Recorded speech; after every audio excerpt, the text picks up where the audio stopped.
বলছিলাম আজ থেকে নতুন পদ্ধতিতে শুরু হচ্ছে এইচএসও সমমানের পরীক্ষা। 12 বছর পর অভিন্ন প্রশ্নে নেওয়া হবে 9টি সাধারণ শিক্ষা বোর্ডের পরীক্ষা। এবার পরীক্ষার্থী প্রায় 12,70,000। শিক্ষামন্ত্রী জানান, প্রশ্ন ফাঁস ঠেকাতে থাকছে ডিজিটাল নজরদারি। সরকারি এবং এমপিওভুক্ত শিক্ষকরা বাইরে কোচিং করাতে পারবেন না বলেও জানান শিক্ষামন্ত্রী। শারমিনীরা রিপোর্টে বিস্তারিত। এক দেশ এক প্রশ্ন, এমন পরিকল্পনায় বৃহস্পতিবার থেকে শুরু হতে যাচ্ছে এইচএসসি পরীক্ষা। এবার 9টি সাধারণ শিক্ষা বোর্ডে পরীক্ষার্থী 10 লাখের বেশি, 11 বোর্ড মিলিয়ে সংখ্যাটা 12.5 লাখের বেশি। যেহেতু অভিন্ন প্রশ্ন, তাই ভুল প্রশ্ন বিতরণ, প্রশ্ন ফাঁস কিংবা প্রাকৃতিক দুর্যোগে কোথাও পরীক্ষা বন্ধ হলে কি করা হবে, এমন প্রশ্নের জবাব দেন শিক্ষামন্ত্রী। ভুল প্রশ্ন যদি কেউ দেয়, কর্তৃপক্ষ দায়ী হবে এবং সেই জন্যই 1980 অ্যাক্টটাকে আমরা পরিবর্তন করেছি। কোথাও শাস্তিযোগ্য অপরাধ করে পার পেয়ে যাবে, এটা এবার হবে না। দ্বিতীয় প্রশ্ন হল দুর্যোগপূর্ণ এলাকা, সেই জায়গায় তাৎক্ষণিকভাবে ব্যবস্থা নেওয়ার জন্য আমরা প্রশাসনকে প্রস্তুত থাকতে বলেছি, যে যেখানে যেই অবস্থা হবে সেই অবস্থার প্রেক্ষিতে তারা তাৎক্ষণিকভাবে সেখানে সিদ্ধান্ত নেবে যেন পরীক্ষা সুন্দর হয়, সেই ব্যবস্থাটি লোকাল প্রশাসন করবে। শিক্ষামন্ত্রী জানান, সঠিকভাবে পরীক্ষার খাতা মূল্যায়নে সর্বোচ্চ গুরুত্ব দেওয়া হচ্ছে। খাতা দেখতে কোনো পরীক্ষকের গাফিলতি থাকলে কঠোর ব্যবস্থা নেওয়া হবে। এক্সামিনার কি ওভার মার্কিং করছে না আন্ডার মার্কিং করছে, সেটাও আমরা পরীক্ষা নিরীক্ষা করব। একই সাথে এক্সামিনার আমরা বাড়িয়ে দিচ্ছি যেন খাতা দেখার মধ্যে সুন্দর হয়। এসএসসির মতো নকল ও প্রশ্ন ফাঁস মুক্ত এইচএসসি পরীক্ষা হবে প্রত্যাশা প্রধানমন্ত্রীর উপদেষ্টার। আমাদের সর্বোচ্চ প্রচেষ্টা থাকবে যে কোনো মূল্যে নকল, প্রশ্নপত্র ফাঁস কিংবা যে কোনো অনিয়ম যেগুলো রয়েছে সেগুলো থেকে আমরা বেরিয়ে এসে একটা সুন্দর ন্যায়সঙ্গত শিক্ষা ব্যবস্থা নিশ্চিত করতে পারি, সুষ্ঠু প্রক্রিয়াতে পরীক্ষা এবং অংশগ্রহণ নিশ্চিত করার মাধ্যমে। আমাদের সকল ছাত্রছাত্রীর প্রতি শুভকামনা রইল। সংবাদ সম্মেলনে প্রশ্নের জবাবে এহসানুল হক মিলন বলেন, 2028 সাল থেকে নতুন শিক্ষাক্রম চালু করা হবে। সরকারি ও এমপিওভুক্ত শিক্ষকরা বাইরে কোচিং করালে ব্যবস্থা নেওয়া হবে। ক্যাটাগরিক্যালি আমরা সাবজেক্ট টু দ্যাট আমরা তাদের বিরুদ্ধে ব্যবস্থা নেব। শারমিন মীরা, 71, ঢাকা। হলি আর্টিজানে সন্ত্রাসী হামলার পর বিশ্বব্যাপী জঙ্গিবাদ দমনে কাজ করছে বাংলাদেশ। সন্ত্রাসবাদ মোকাবেলায় আন্তর্জাতিক সহযোগিতা, মানবিক মূল্যবোধ এবং শান্তিপূর্ণ সহাবস্থানের বিকল্প নেই বলেও মনে করেন পররাষ্ট্র প্রতিমন্ত্রী শামা ওবায়েদ। হলি আর্টিজান হামলার 10ম বার্ষিকীতে নিহতদের স্মরণে ঢাকা ইতালি রাষ্ট্রদূতের বাসভবনে আয়োজিত অনুষ্ঠানে তিনি এসব কথা বলেন। বাকিরা জানাচ্ছেন সুফিয়ান ফারাবি। 2016 সালের 1 জুলাই রাজধানীর গুলশানের হলি আর্টিজান বেকারিতে সন্ত্রাসী হামলায় শোকে স্তব্ধ হয়ে পড়েছিল বাংলাদেশ ও বিশ্ব সম্প্রদায়। নৃশংস এই হামলায় 22 জন নিহত হন।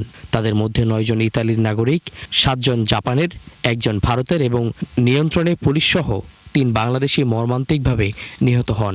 তাদের মধ্যে 1 জন বাংলাদেশি বংশোদ্ভূত মার্কিন নাগরিক ছিলেন। হলি আর্টিজান হামলার 10ম বার্ষিকী উপলক্ষে বুধবার ঢাকায় ইতালির রাষ্ট্রদূতের বাসভবনে নিহতদের স্মরণে এক অনুষ্ঠান আয়োজন করা হয়। এতে কূটনৈতিক অঙ্গনের সদস্য, নিহতদের স্বজন, হামলা থেকে বেঁচে ফেরা জিম্মি এবং বিভিন্ন দেশের প্রতিনিধিরা অংশ নেন। এ সময় জাপানের রাষ্ট্রদূত সাইদা শিঙিচি, ভারতের হাইকমিশনার দীনেশ ত্রিবেদী, ফিলিস্তিনের রাষ্ট্রদূত ইউসুফ এসওয়াই রামাদান, ইউরোপীয় ইউনিয়নের রাষ্ট্রদূত মাইকেল মিলার এবং যুক্তরাষ্ট্রের দূতাবাসের কর্মকর্তারা পুষ্পস্তবক অর্পণের মাধ্যমে নিহতদের প্রতি শ্রদ্ধা জানান। পররাষ্ট্রমন্ত্রী শামা ওবায়েদও শ্রদ্ধা নিবেদন করেন। মর্মান্তিক এই ঘটনার স্মরণে 1 মিনিট নীরবতা পালন করা হয়। স্মরণসভায় সন্ত্রাসবাদ ও সহিংস উগ্রবাদের বিরুদ্ধে আন্তর্জাতিক সংহতি, মানবিক মূল্যবোধ এবং শান্তিপূর্ণ সহাবস্থানের প্রতি অঙ্গীকার পুনর্ব্যক্ত করা হয়। বক্তারা বলেন, এই ধরনের মর্মান্তিক ঘটনা যেন আর কখনো না ঘটে, সে লক্ষ্যে বৈশ্বিক সহযোগিতা আরও জোরদার করা প্রয়োজন। The terrorists sought to sow hatred and fuel division between the people of Bangladesh and the international community. Instead, what emerged was a strengthened sense of solidarity and a heightened awareness of the value of dialogue among peoples and of our shared commitment to combating violence. Holey Artisan হামলাকে বাংলাদেশের ইতিহাসে এক কালো অধ্যায় উল্লেখ করে পররাষ্ট্র প্রতিমন্ত্রী বলেন, এই হামলার পর বাংলাদেশ সন্ত্রাস দমনে কার্যকর পদক্ষেপ গ্রহণ করেছে। জঙ্গিবাদ মোকাবেলায় আন্তর্জাতিক অংশীদারদের সঙ্গে ঘনিষ্ঠভাবে কাজ করে যাচ্ছে। The Holy Artisan attack was a brutal assault on our common humanity. It was a calculated attempt to sow fear, hatred, and division within our vibrant, tolerant, and inclusive society. Yet, in the face of this horrific tragedy, Bangladesh demonstrated extraordinary resilience. The painful events of that day continue to remind us of national unity, social cohesion, and collective vigilance in safeguarding our shared values. স্মরণ সভায় সন্ত্রাসবাদের বিরুদ্ধে সম্মিলিত প্রতিরোধ, আন্তর্জাতিক সহযোগিতা জোরদার এবং মানবিক মূল্যবোধ সমুন্নত রাখার বিষয়ে আহ্বান জানানো হয়। সুফিয়ান ফারাবি, ৭১, ঢাকা। শিশু নির্যাতন ও হত্যা মামলায় মারা যাওয়া আসামির মৃত্যুদণ্ড বহাল রেখেছেন হাইকোর্টের একটি বিশেষায়িত বেঞ্চ। যদিও রাষ্ট্রপক্ষের আইনজীবী বলছেন আসামির মারা যাওয়ার বিষয়টি জানতেন না তারা। সারা দেশে নারী ও শিশু নির্যাতন মাত্রাতিরিক্ত বেড়ে যাওয়ায় উচ্চ আদালতে বিচার দ্রুত শেষ করার জন্য ওই বেঞ্চ গঠন করেন প্রধান বিচারপতি। আরও জানাচ্ছেন মাইনুল মারুফ। শেরপুরে ২০১৩ সালে মাত্র ৮ বছর বয়সী আদিবাসী শিশু বিথি দেওয়াকে ধর্ষণের পর হত্যা করে তারই দুঃসম্পর্কের মামা কান্তি মারাক। মামলার অভিযোগে বলা হয়, বিকেলে খেলতে বের হলে কৌশলে শিশুটিকে ঘরে ডেকে নেয় কান্তি। এরপর তাকে ধর্ষণ করে হত্যা করা হয়। ৮ বছরের মেয়েটাকে ও রেপ করে। রেপ করা অবস্থায় মেয়েটা যখন চিৎকার করতেছিল তখন ওর মুখে শ্বাসরোধ করে হত্যা করে। ২০১৯ সালে শেরপুরের নারী ও শিশু নির্যাতন দমন ট্রাইব্যুনাল আসামি কান্তিকে মৃত্যুদণ্ড দেন। পরে তাকে রাখা হয় গাজীপুরের কাশিমপুর হাই সিকিউরিটি কেন্দ্রীয় কারাগারে। সংবাদ মাধ্যমের তথ্য বলছে, কারাগারে থাকাকালীন ২০২১ সালে মারা যান কান্তি। এর ৫ বছর পর আবারও আলোচনায় সেই মামলা। বুধবার ডেথ রেফারেন্স শুনানি শেষে মৃত্যুদণ্ড বহাল রেখে রায় দেন হাইকোর্টের নারী ও শিশু নির্যাতন দমন সংক্রান্ত বিশেষ বেঞ্চ।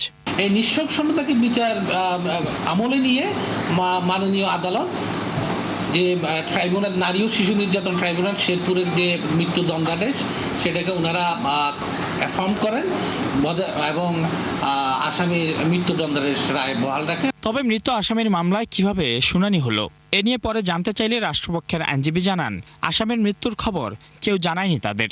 ওইটা তো আর আমরা জানি না, আমাদের কাছে মামলা আসছে, আমরা হিয়ারিং করছি। হ্যাঁ, ওইটা তো হলো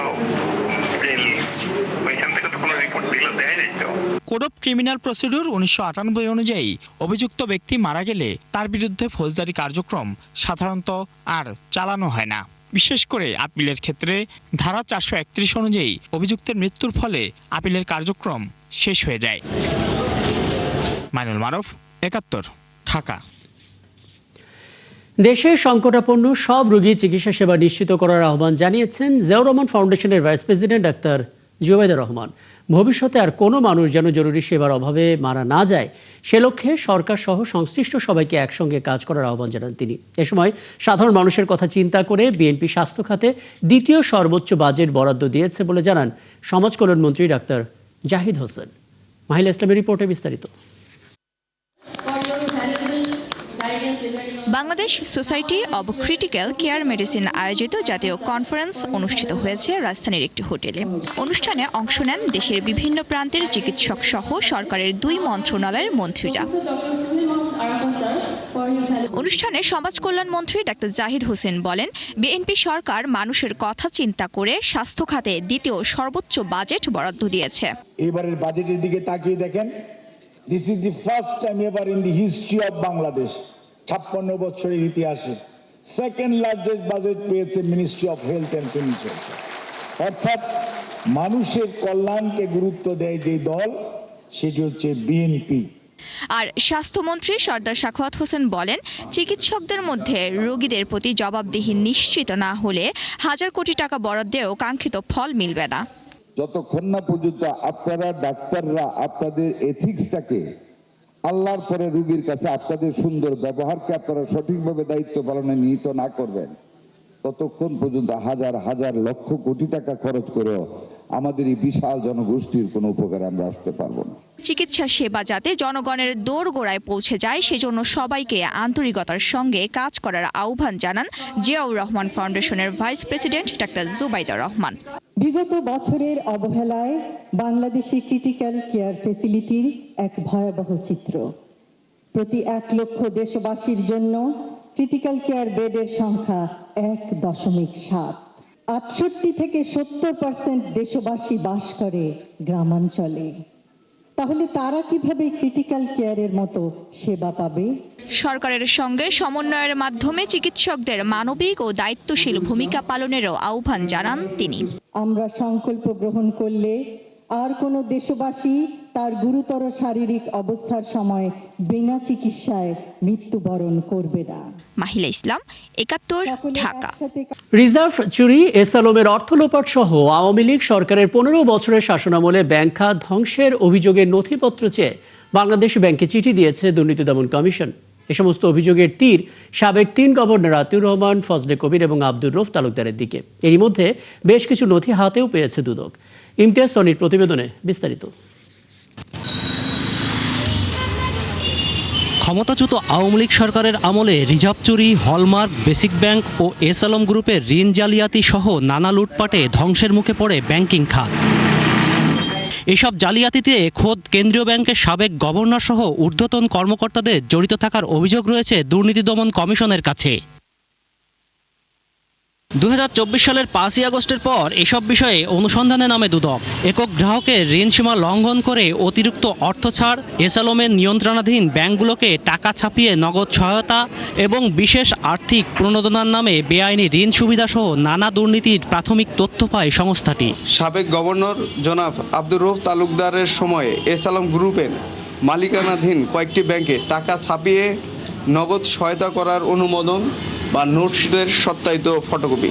এবার রিজার্ভ চুরির নথিসহ 2010 সাল থেকে 2024 সাল পর্যন্ত বাংলাদেশ ব্যাংকে সব ধরনের নীতিগত ও ঋণ সংক্রান্ত নথি তলব করেছে দুদক। জনাব আতিউর রহমান, সাবেক গভর্নর বাংলাদেশ ব্যাংক ঢাকা সহ অন্যান্যদের বিরুদ্ধে রিজার্ভ চুরি, হলমার্ক জালিয়াতি, এসালম গ্রুপের ঋণ জালিয়াতি সহ ব্যাংকে ঋণ জালিয়াতির সুযোগ নিয়ে বিগত 15 বছরে ব্যাংক খাতকে ধ্বংস করার একটি অভিযোগ অনুসন্ধানরত রয়েছে।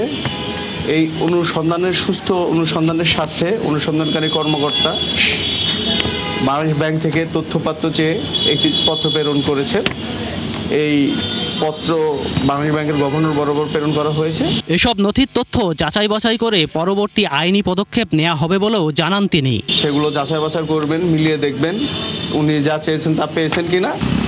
ইমতিয়াজ সনি, ৭১, ঢাকা। 5 আগস্টের মধ্যে জুলাই স্মৃতি জাদুঘর খুলে না দিলে জনগণই তা খুলে নেবে বলে হুঁশিয়ারি দিয়েছেন এনসিপির আহ্বায়ক নাহিদ ইসলাম। আর দলটির সদস্য সচিব আক্তার হোসেনের অভিযোগ, আহত ও শহীদ পরিবারের সদস্যরা এখনও পর্যাপ্ত সহযোগিতা পাচ্ছেন না। 24-এর আন্দোলনে 2 বছর পূরণের প্রথম দিনে রায়েরবাজারে জুলাই শহীদদের গণকবর জিয়ারত শেষে তারা এসব কথা বলেন। আরও জানাচ্ছেন শাহাদুজ্জামান সাকিব। জুলাই আন্দোলনে প্রাণ হারানো শহীদদের স্মরণে রাজধানীর রায়েরবাজার গণকবর জিয়ারত করতে আসেন জুলাই গণ অভ্যুত্থানে এক দফার ঘোষক ও এনসিপি আহ্বায়ক নাহিদ ইসলামের নেতৃত্বে অন্যান্য নেতাকর্মীরা। বৃষ্টি ভেজা সকালে শহীদদের আত্মার মাগফিরাত কামনায় দুহাত তুলে দোয়া করেন জুলাইয়ের অগ্রসেনানীরা। এর আগে কোরআন খতম করেন মাদ্রাসার শিক্ষার্থীরা। কবর জিয়ারত শেষে এনসিপির সদস্য সচিব আক্তার হোসেন বলেন, সরকারের পক্ষ থেকে আহত ও শহীদ পরিবারগুলোকে সহযোগিতার কথা বলা হলেও তা পর্যাপ্ত নয়। সরকারের তরফ থেকে কিছু সাহায্য সহযোগিতার কথা বলা হয়েছে, কিন্তু যেটা এখনো পর্যন্ত অপর্যাপ্ত। এই কারণে আমরা বর্তমান সরকারের কাছেও আহ্বান জানাবো, জুলাই অভ্যুত্থানে যারা শহীদ হয়েছেন এবং যারা আহত হয়েছেন, বিশেষত যারা এখন পঙ্গু অবস্থায় আছেন এবং চিকিৎসাধীন অবস্থায় আছেন, তাদের চিকিৎসার পরিপূর্ণ ব্যবস্থা করা। এনসিপির আহ্বায়ক নাহিদ ইসলাম বলেন, জুলাই সনদ বাস্তবায়ন সহ জুলাইয়ের আকাঙ্ক্ষা পূরণের মাধ্যমে সরকারকে প্রমাণ করতে হবে তারা জুলাইয়ের সাথে আছে। গণ অভ্যুত্থান যে উদযাপন, সেটা বার্ষিকী পালনের আমাদের অন্যতম মোটো হচ্ছে গণহত্যার বিচার এবং সংস্কার বাস্তবায়ন। আমরা সরকারের প্রতি আহ্বান জানাচ্ছি, শুধু নাম কস্তে জুলাই গণ অভ্যুত্থান পালন করলে হবে না। জুলাই গণ অভ্যুত্থানের যে আকাঙ্ক্ষা, সংস্কার বাস্তবায়ন, গণভোটের রায় বাস্তবায়ন করে সরকারকে প্রমাণ করতে হবে সরকার জুলাই গণ অভ্যুত্থানের পক্ষে আছে, জুলাই গণ অভ্যুত্থানের সাথে আছে। 5 আগস্টের মধ্যে জুলাই জাদুঘর খুলে না দিলে জনগণই তা খুলে নিবে বলে হুঁশিয়ারি করেন এনসিপি আহ্বায়ক। 5ই আগস্টের মধ্যে জুলাই জাতীয় জাদুঘর খুলে দিতে হবে, না হলে জনগণ নিজেরাই সেই জাদুঘর কিন্তু খুলে নেবে এবং নিজেরাই সেই জাদুঘরে যাওয়ার ব্যবস্থা করবে। ট্রাইব্যুনালে হাসানুল হক ইনুর বিচার নিয়েও প্রশ্ন তোলেন নাহিদ ইসলাম। হাসানুল হক ইনু, যিনি জাসদের সভাপতি ছিলেন, যিনি আওয়ামী লীগের সহযোগী যেই অ্যালায়েন্স ছিল সেটার অংশ ছিলেন, তিনি কিন্তু জুলাই গণ অভ্যুত্থানে প্রত্যক্ষভাবে গণহত্যায় মদত জুগিয়েছিলেন। গণহত্যার যে সিদ্ধান্ত ছিল, শেখ হাসিনা যিনি প্রধান সিদ্ধান্তকারী ছিলেন, তাকে সর্বাত্মকভাবে সহযোগিতা করেছেন। ফলে আমরা মনে করি তাকে যে 10 বছর করে 3টি মামলা সাজা দিয়েছে এটা এনাফ না, এটা যথেষ্ট নয়। আমরা আমাদের আবেদন থাকবে রাষ্ট্রপক্ষ যাতে এটা আপিল করে। এনসিপির দেশ গড়তে জুলাই জাগরণ কর্মসূচির 36 দিনে শহর থেকে শুরু করে উপজেলা পর্যন্ত থাকছে সেমিনার, সভা সমাবেশ সহ নানা আয়োজন। শাহেদুজ্জামান সাকিব, 71, ঢাকা। টানা কয়েকদিন বৃদ্ধির পর কমতে শুরু করেছে উত্তরাঞ্চলের নদ নদীর পানি। তিস্তা, ধরলা, ব্রহ্মপুত্র সহ প্রায় সব নদ নদীর পানি এখন বিপদসীমার নিচ দিয়ে বইছে। যদিও পানি কমার সাথে সাথে শুরু হয়েছে নদী ভাঙন। অনেক এলাকায় নদীতে মিশে যাচ্ছে মানুষের ঘরবাড়ি সহ বিভিন্ন স্থাপনা। আমাদের সহকর্মীদের পাঠানো তথ্য এবং ছবিতে প্রতিবেদন। লালমনিরহাটে তিস্তা ও ধরলা সহ অন্যান্য নদ নদীর পানি কমে যাওয়ায় এখন বন্যার সংখ্যা কেটেছে, কিন্তু নিম্নাঞ্চলে পানি ঢুকে মানুষের ভোগান্তি বাড়ছে। ধরলা নদীর পানি কমাতে, বন্যার পানি কমাতে পানি উন্নয়ন বোর্ডের অবজারভার খুব ভাঙন শুরু করছে। পরে তারা তাৎক্ষণিক এই অঞ্চলের মন্ত্রী মহোদয়কে জানায়, পানি উন্নয়ন বোর্ডকে জানায়। তারা সমন্বয় করে এই অঞ্চলের ভাঙন রোধে এখানে ইমার্জেন্সি ওয়ার্ক দিয়েছে। জিও ব্যাগ ফেলে এই ভাঙন রোধ করার জন্য তারা সর্বাত্মক চেষ্টা করছে। এখানে যে অবজারভারটা এইখানে খুবই হুমকির মুখে, একদম শেষ সীমানায় চলে গেছে। এটা ভাঙলে পার্শ্ববর্তী গ্রাম এবং এই ভাঙনটা প্রায় শহরের দিকে ক্ষতিগ্রস্ত হবে। এদিকে পানি কমে বিভিন্ন স্থানে নদী ভাঙন দেখা দিয়েছে। সদর উপজেলার মোগলহাট ইউনিয়নের ইটাবতা বন্যা নিয়ন্ত্রণ বাঁধে ধসে যাওয়ায় মেরামত করছে পানি উন্নয়ন বোর্ড। আমরা গতকাল প্রায় মধ্যরাত পর্যন্ত কাজ করে আমাদের সদর উপজেলা প্লাবন থেকে এবং মানুষের ক্ষয়ক্ষতি থেকে রক্ষা করতে পেরেছি এবং বর্তমানে আমরা জরুরি আপৎকালীন কাজের অংশ হিসেবে যত দ্রুত সম্ভব আমাদের প্রায় 200 মিটার রয়েছে আমরা মেরামত করতে পারবো। বুধবার সকাল থেকেই কুড়িগ্রামের তিস্তা, ধরলা, ব্রহ্মপুত্র ও দুধকুমার নদীর পানি কমছে। পানি প্রবাহিত হচ্ছে বিপদসীমার নিচ দিয়েই। তবে পানি কমে প্রায় 30টি পয়েন্টে ভাঙন শুরু হয়েছে। ওইসব এলাকায় জিও ব্যাগ ও ব্লক ফেলা হচ্ছে। পানি যেভাবে বাড়ছে সেই হিসেবে আজকে পানি অনেক কমছে। 2 দিন আগে আমাদের এখানে পানি খুব ছিল, বাসার মধ্যে পানি উঠছিল, মানে চলাফেরা করা খুব সমস্যা। এখন একটু পানি কমছে, তাও বাসার মধ্যে পানি এখন আছে। গাইবান্ধায় কয়েকদিন ধরে কোনো নদ নদীর পানি বিপদসীমা অতিক্রম করেনি। তবে গত কয়েকদিনের ভাঙনে তিস্তা, ব্রহ্মপুত্র ও যমুনায় হারিয়ে গেছে বসত ভিটা ও আবাদি জমি। পাট, ধান, ভুট্টা, তিল, কালাই অনেক ক্ষতি হয়ে গেছে। সময় বাড়ে সময় কমে এরকমই অবস্থা।